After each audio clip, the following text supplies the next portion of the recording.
Bonjour à tous. Un croyant doit être toujours heureux. Les problèmes dans la vie, ils ne m'atteignent pas. Si tu étais un véritable croyant, tu ne vivrais pas de telles difficultés dans ta vie. Prie et tu seras en paix. Alors mes amis, ces phrases, nous les avons peut-être dites nous-mêmes. En tout cas, nous en avons entendu de semblables.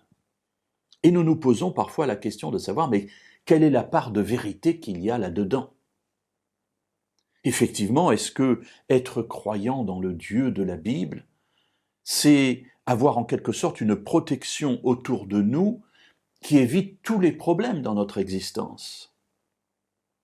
Heureusement, la Bible nous raconte l'histoire d'hommes et de femmes qui ont dû faire face aux mêmes interrogations. Et nous trouvons, dans la bouche du roi David, l'homme selon le cœur de Dieu, cette parole au psaume 22 et au verset 2. Mon Dieu, pourquoi m'as-tu abandonné? Mes paroles plaintives sont loin de me procurer le salut. Voilà David qui passe par des périodes terribles et qui a le sentiment que Dieu l'a abandonné et qu'il exprime ainsi dans ce psaume. Alors mes amis, tout de suite, je voudrais vous rassurer, Dieu ne nous abandonne jamais. Dieu n'a jamais abandonné quelqu'un et il n'abandonnera jamais quelqu'un. Il est toujours près de nous, y compris lorsque nous péchons. Mais il est là comme un Dieu qui veut nous sortir de notre péché, qui veut nous sortir de notre situation. Et pour cela, eh bien, il faut qu'il soit tout proche de nous.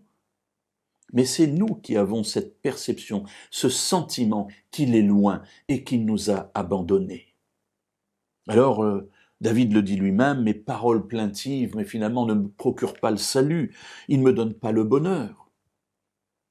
Et pourtant, j'ai ce sentiment, Dieu m'a abandonné. Mes amis, peut-être avez-vous déjà vécu un tel sentiment d'abandon.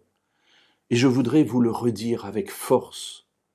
Dieu n'abandonne jamais personne. Et il n'est jamais aussi proche de nous que lorsque nous péchons.